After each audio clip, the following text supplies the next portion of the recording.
آؤ جو آیت کریمہ میں نے خطبہ مسنونہ کے بعد آپ کے سامنے رکھی اس کو ذرا سا دیکھ لیتے. لقد من اللہ علی المؤمنین اذ بعث فیہم رسولا من انفسہم یتلو علیہم آیاتہ ویزکیہم ویعلمہم الکتاب والحکمہ وإن كانوا من قبل لفی ضلال مبین. اس آیت کریمہ میں رسول اکرم صلی اللہ علیہ وسلم کے کئی اوصاف ذکر کیے گئے اور عظمتوں کی بنیادیں فراہم کی گئیں. لقد من اللہ علی المؤمنین، مومنین پر اللہ رب العزت کا بہت بڑا احسان ہے. اس بعث فیہم رسولا من انفسہم، اس بات کا احسان ہے کہ ہم نے اپنا آخری نبی انہی میں سے چن کر بھیجا ہے. اللہ رب العزت کے احسانوں سے ہم اٹے پڑے. ہر لمحہ، ہر ثانیہ ہماری زندگی کا احسان الہی سے جڑا ہوا ہے. بغیر اس کے احسان کے ایک منٹ ہمیں زندہ رہنا دشوار ہے. لیکن ان بے شمار نعمتوں کا تذکرہ نہ کر کے اللہ رب العزت اگر احسان جتاتا ہے تو کس چیز کا؟ اپنے رسول کو ہمارے درمیان بحیثیت رسول و نبی کے بنا کر بھیجنے کا. ہماری زندگی اللہ کی دی ہوئی ہے، آنکھیں اللہ کی، ناک کان سب اللہ کے دیے ہوئے، ہمارے ہاتھ پیر سب اللہ کے دیے ہوئے، دماغ اور جو کچھ ہمارے پاس ہے سب اللہ کا دیا ہوا ہے، سب اس کے احسانات. لیکن ان احسانات کو جتایا نہیں اللہ رب. جتایا تو کس کو؟ محمد صلی اللہ علیہ وسلم کو رسول اور نبی بنا کر بھیجا ہمارے درمیان. یہ اس کا احسان اور یہ عظمت ہے رسول کی کہ اللہ رب العزت نے بے شمار احسانات میں کسی احسان کو یہ درجہ نہیں دیا کہ انسان پر اس احسان کو ظاہر کرے، اس کو جتائے. بعثت رسول کو احسان بنا کر اللہ رب العزت نے ہم کو جتایا. یتلو علیہم آیاتہ، آیات ربانی کی تلاوتیں یہ رسول کرتا ہے. وَيُزَكِّيهِمْ، تزکیہ نفس کرتا ہے. نفس میں حرص، لالچ، دشمنی، عداوت، دنیا کی محبت، مال کی محبت، پیٹوں کی محبت، بیویوں کی محبت، حرص و حسد، بغض و عداوت، یہ ساری آلائشیں اور زنگیں جو دل پر انسان کے چھا جاتی ہیں. نیکی کو نیکی نہیں سمجھتا، برائی کو برائی نہیں سمجھتا. میرا بیٹا ہے، جو بھی کرایا ٹھیک کیا، اس کسی کو گالی دی تب بھی ٹھیک ہے، مارا تو بھی ٹھیک ہے، کسی کا مال چرا لیا تو بھی ٹھیک ہے. کیا کرے گا؟ آدمی لڑنے مرنے کے لیے تیار ہو جائے. یہ محبتیں جو ہمارے دل پر چھا جاتی ہیں ہمیں اندھا کر دیتی ہیں. ہم حق اور انصاف کو بھول جاتے ہیں. بھائی کی محبت میں، بیوی کی محبت میں، بیٹے کی محبت میں، باپ کی محبت میں، خاندان اور قبیلے کی محبت میں، زبان اور علاقے کی محبت میں جب ہم ایک دوسرے کا خون بہانے کے لیے تیار ہو جاتے ہیں، یہ زنگیں جو ہمارے دل پر چھا جاتی ہیں، وَيُزَكِّيهِمْ، یہ نبی ان زنگوں کو دور کر کے دل کو اس کی اصلی حالت میں، صلاحیت کی حالت میں پہنچا دیتا ہے اور ان عداوتوں کو ہمیشہ کے لیے ختم کر دیتا ہے. مثال دیکھو، نبی اکرم صلی اللہ علیہ وسلم جب تشریف لائے، عرب کی عجیب حالت تھی. ہر ایک قبیلہ دوسرے قبیلے پر ہر وقت اتیاچار، ظلم و زیادتی کرنے کے لیے تیار رہتا تھا. کسی قبیلے کی تعداد اگر کم ہے اور دوسرا قبیلہ اس کے پاس افرادی قوت بہت زیادہ ہے تو اس چھوٹے قبیلے کو کچھ سمجھتا ہی نہیں. مدینے کی حالت دیکھو، اوس و خزرج ایک دن، ایک ہفتہ، ایک مہینہ، ایک سال نہیں، برسوں سے لڑتے چلے آ رہے، اور اس لڑائی سے حاصل انہیں کچھ نہیں ہوا، در پردہ جو ان کے دشمن ہیں اور بظاہر حلیف بنے ہوئے ہیں، فائدہ ان کا ہو رہا ہے۔ نبی اکرم صلی اللہ علیہ وسلم جب ہجرت کر کے مکے سے مدینہ پہنچے تو آپ دیکھیں رسول اکرم صلی اللہ علیہ وسلم نے ان دونوں قبیلوں کو ایسا شیر و شکر کر دیا کہ برسوں کی عداوتیں، دشمنیاں، انتقام سب بھول گئے۔ کل جس قبیلے کے ہر فرد کی جان لینے کی کوشش کرتا تھا آدمی، آج اس قبیلے کے ایک ادنا آدمی کے لیے اپنی جان دینے کے لیے تیار رہتا ہے۔ قرآن کہتا ہے لو انفقت ما فی الارض جميعا ما الفت بین قلوبہم، اگر ساری زمین کی دولت خرچ کر دی جاتی کہ یہ دونوں قبیلے شیر و شکر ہو جائیں، آپس میں مل جل کر رہیں، محبت کے ساتھ بسر کریں، میل ملاپ کے ساتھ زندگی گزاریں، ما الفت بین قلوبہم، تو ان کے دلوں کو ملایا نہیں جا سکتا تھا۔ اس کا مطلب یہ ہے کہ دشمنی اس حد تک بڑھی ہوئی تھی کہ ملنے کا امکان ہی ختم ہو گیا تھا۔ لیکن رسول اکرم صلی اللہ علیہ وسلم تشریف لائے تو صدیوں کے، کئی نسلوں کی دشمنی کو آپ نے ایسی دوستی، ایسی محبت میں تبدیل کر دیا کہ جس کی کوئی دوسری مثال پوری تاریخ انسانی میں نہیں ملتی۔ غزوہ احد میں ایک صحابی، جنگ ختم ہوئی، زخمیوں کو پانی پلانے کے لیے دوڑے، کیونکہ جسم سے جب خون زیادہ نکل جاتا ہے تو آدمی گرمی بڑھ جاتی ہے اور پیاس شدت کی لگتی ہے۔ مشکیزہ لے کے ایک بھائی کے منہ سے مشکیزہ لگا رہے ہیں، اتنے میں پڑوس کے ایک دوسرے زخمی مسلمان کی آواز آ جاتی ہے، پانی۔ یہ مسلمان اپنا منہ پھیر لیتا ہے اور اشارہ کرتا ہے کہ میرے بھائی کو زیادہ ضرورت ہے، پہلے اس کو پلا دو۔ وہ گئے، ان کو پلانے کے لیے کوشش کی، اتنے میں پڑوس سے پھر آواز آئی، اس نے بھی منہ پھیر لیا، اشارہ کیا کہ میرے بھائی کو زیادہ ضرورت ہے، پہلے اس کو پلا دو۔ تقریباً 7 آدمیوں کے پاس وہ گھومے، 7ویں آدمی کے پاس جب پہنچے تو وہ اپنی جان جہاں آفرین کے سپرد کر چکا تھا۔ پلٹے 6 آدمی کے پاس، دیکھا وہ بھی اللہ کو پیارا ہو گیا، 5ویں کے پاس وہ بھی اللہ کو پیارا ہو چکا ہے، یہاں تک کہ پہلے آدمی کے پاس گئے، دیکھا وہ بھی اللہ کو پیارا ہو گیا۔ پیاسے تھے مگر پیاسے ہی رہے، جاموں کو چھلکتا چھوڑ گئے، پانی نہیں پیا۔ کس لیے؟ ایسے وقت میں جان بچانی ضروری ہے، اور ہر ایک آدمی کو اپنے جان سے بڑی محبت ہوتی ہے، لیکن ایسے وقت میں بھی اگر ایک مسلمان اپنے دوسرے مسلمان بھائی کی جان بچانے کی سوچے، کوشش کرے، تو آپ اندازہ لگا سکتے ہیں کہ کون سا وہ جادو تھا جو محمد رسول اللہ صلی اللہ علیہ وسلم نے اس قوم پر کر دیا تھا۔ یہ تو ایک دوسرے کی جان کے دشمن تھے، پھر اچانک یہ بات کیسے پیدا ہو گئی؟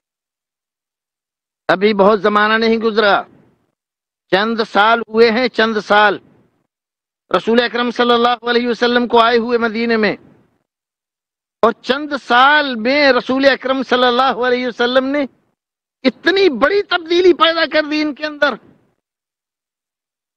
کہ جو ایک دوسرے کا خون بہا کر خوش ہوا کرتے تھے، دوسرے کی جان بچانے کے لیے اپنی جان خوشی سے دینے کے لیے تیار ہو گئے۔ نبی اکرم صلی اللہ علیہ وسلم کی عظمتیں، سیرتیں جس اعتبار سے بھی دیکھی جائے تو ہر ایک شکل اور ہر ایک صورت اور ہر ایک ناحیہ عظمتوں سے بھرا ہوا ہے۔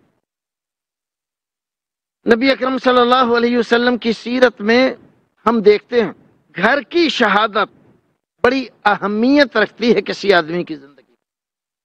ایک آدمی دنیا والوں سے بہت ساری چیزیں چھپا لیتا ہے، اور اس کی شخصیت کی کمزوریاں اس کی بیوی، اس کی شریک حیات خوب اچھی طرح جانتی ہے۔ محلے والوں سے، پڑوس والوں سے، گاؤں والوں سے، باہر والوں سے آدمی اپنی کمزوریوں کو بڑی اچھی طرح سے چھپا لیتا ہے، بہت زمانے تک ناٹک کر سکتا ہے، لیکن کیا اپنی شریک حیات سے چھپا سکتا ہے؟ نہیں چھپا سکتا۔ وہ اس کی اچھائیاں برائیاں خوب اچھی طرح جانتی ہے۔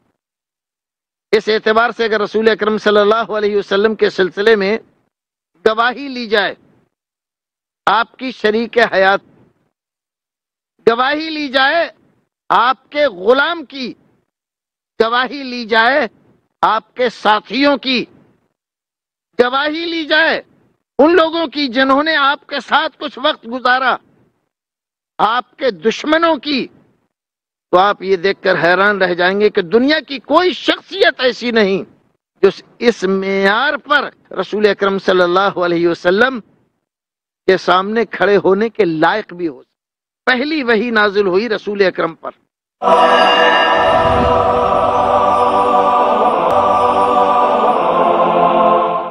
پہلا موقع تھا، بڑی ذمہ داری تھی، ساری انسانیت کو بچانا اور اس کو حق کا پیغام پہنچانا۔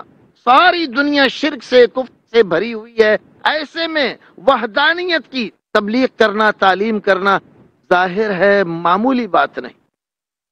نبی اکرم صلی اللہ علیہ وسلم گھبرائے ہوئے گھر پہنچے، دیکھا حضرت خدیجۃ الکبریٰ رضی اللہ تعالی عنہ نے، چہرہ وہ نہیں ہے جو ہوا کرتا ہے، چہرے کے نقوش، چہرے کی شادابی آج غائب ہے۔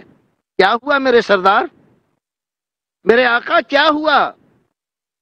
زبان سے نکلا زملونی زملونی فإنی اخاف علی نفسی، خدیجہ مجھے چادر اڑا دو، چادر اڑا دو، مجھے اپنی جان کا خطرہ محسوس ہو رہا۔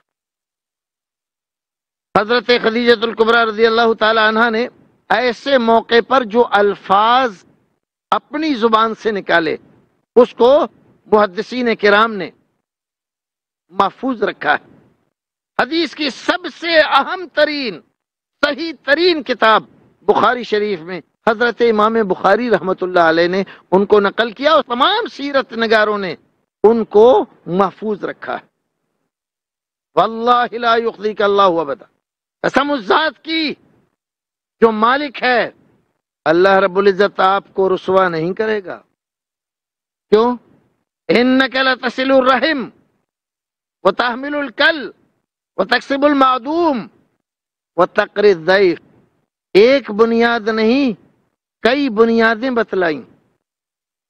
اللہ رب العزت کسی ایسے آدمی کو بے یار و مددگار نہیں چھوڑتا جس کے اندر ان چیزوں میں سے ایک چیز بھی پائی جائے، جو دوسروں کا خیال رکھے، پردیسیوں کی خبرگیری کرے، ان کو کھانا کھلائے، ان کے آرام و آسائش کا خیال رکھے، ناداروں، غریبوں، بیواؤں، یتیموں، ان کی خبرگیری کرے، جس کی سواری درماندہ ہو گئی ہو اور راستہ دور کا ہو، اس کے لیے اپنی سواری دے کر گھر پہنچا دے۔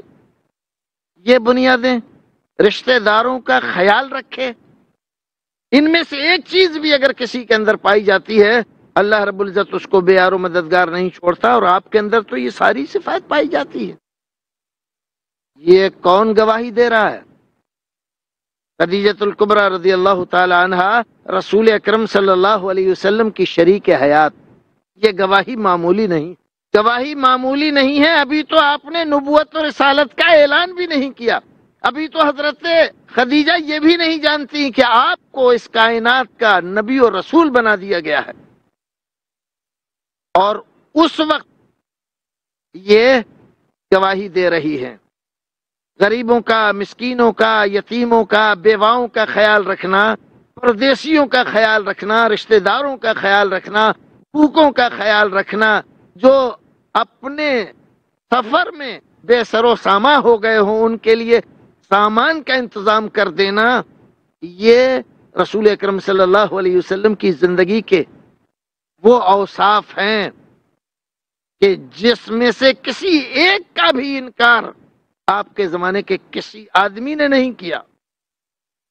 ایک دوسری مثال، رسول اکرم صلی اللہ علیہ وسلم کے غلام، ایک بچہ جو آپ کی آغوش تربیت میں پل کر جوانی کی عمر کو پہنچ گیا، حضرت زید ابن حارثہ، ان کے قبیلے سے بعض لوگوں نے رات کو ان کے قبیلے پر شبخو مارا اور ان کو اٹھا کر لیا ہے اور دوسری جگہ جا کر غلام بنا کر بیچ دیا۔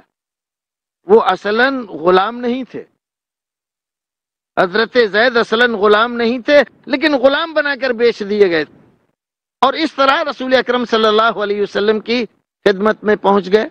حضرت خدیجہ ہی نے ان کو آپ کے لیے دے دیا کہ اللہ کے رسول، یہ آپ کا خادم ہے، آپ کی خدمت کے لیے اس کو قبول فرما لی۔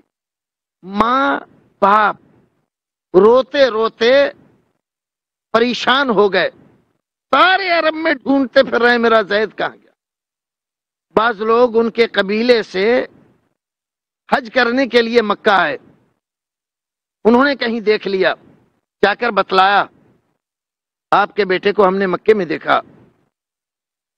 باپ، بھائی اور چچا آ گئے، پوچھتے پوچھتے آخر پہنچ گئے، رسول اکرم صلی اللہ علیہ وسلم کی خدمت میں حاضر ہو کے عرض کیا، یہ ہمارا بچہ ہے، بعض لوگوں نے اس کو غلام بنا کر بیچ دیا، اس بچے کو آپ واپس کر دیجئے، اس کے بدلے میں جو پیسہ اور جتنا مطالبہ آپ کریں وہ ہم دینے کے لیے تیار ہیں۔ رسول اکرم صلی اللہ علیہ وسلم نے دیکھا باپ کی آنکھوں سے آنسو جاری ہیں، چچا رو رہا ہے، بھائی کا دل تڑپ رہا ہے۔ آپ نے کہا، سنو، میری طرف سے اجازت ہے، اگر زید تمہارے ساتھ جانا چاہتا ہے تو جا سکتا ہے، مجھے اس کے بدلے میں کچھ نہیں چاہیے۔ باپ کا دل باغ باغ ہو گیا، خوش ہو گیا، چچا کو بھی بڑی فرحت ہوئی، اور بھائی تو خوشی کے مارے ناچنے لگا کہ بھائی اب چلو، اماں تمہارا انتظار کر رہی ہے۔ لیکن حضرت زید نے کہا کہ آپ لوگ جائیے، میں نہیں جا سکتا۔ ارے کیسی باتیں کر رہے ہو، ہم تمہیں آزاد کرانے کے لیے آئے ہیں، تمہاری خاطر کتنی کتنی مشقتیں پریشانیاں برداشت کی ہیں، آج جب تمہیں آزادی مل گئی، تمہارا آقا تمہیں آزاد کرنے کے لیے تیار ہے، تم غلامی کو ترجیح دے رہے ہو آزادی پر۔ حضرت زید نے کہا، وہ آزادی جس کے لیے آپ مجھے لینے آئے ہیں، اس غلامی پر ایسی آزادیاں کئی بار قربان کی جا سکتی ہیں، میں آپ کا ساتھ چھوڑ کر نہیں جا سکتا۔ سبحان اللہ، ایک غلام کی ایک ساتھ میں رہتا ہے، کون ہے دنیا میں جو کسی کی غلامی کرتا ہو؟ کوئی کیسا ہی آدمی ہو، اگر اس کا ماں، اس کا باپ، اس کا چچا، اس کا بھائی اس کو لینے کے لیے آئے، بدل دینے کے لیے تیار ہو، اور آقا اس کو چھوڑنے کے لیے تیار ہو، وہ اپنے گھر نہیں جائے گا؟ لیکن نہیں، حضرت زید گئے نہیں، اور رسول اکرم صلی اللہ علیہ وسلم نے بھی ان کو، ایک وقت ایسا بھی آیا کہ لوگ زید ابن محمد کہنے لگے۔ ایک اور مثال، رسول اکرم صلی اللہ علیہ وسلم کے بچپن سے آپ کے چچا زاد بھائی ہیں، چچا زاد بھائی، اور بچپن سے آپ کی آغوش تربیت میں پل کر بڑھے ہوئے ہیں۔ حضرت علی رضی اللہ تعالیٰ عنہ سے کسی نے پوچھا، رسول اکرم صلی اللہ علیہ وسلم سے آپ حضرات کتنی محبت کرتے ہیں؟ فرمایا کہ ہم رسول اکرم صلی اللہ علیہ وسلم سے اپنی جانوں سے زیادہ، اپنے مالوں سے زیادہ، اور اپنے باپوں سے زیادہ محبت کرتے تھے، اور اتنی محبت کرتے تھے جتنا تیز دھوپ اور گرمی کے زمانے میں ایک آدمی صاف شفاف ٹھنڈے پانی سے محبت کر سکتا۔ سبحان اللہ، یہ رسول اکرم صلی اللہ علیہ وسلم کی عظمتیں۔ یہ تو سب اگر اس طرح سے بیان کیا جائے بات بہت لمبی ہو جائے گی۔ آئیے میں آپ کو قرآن شریف کی طرف لے چلتا ہوں۔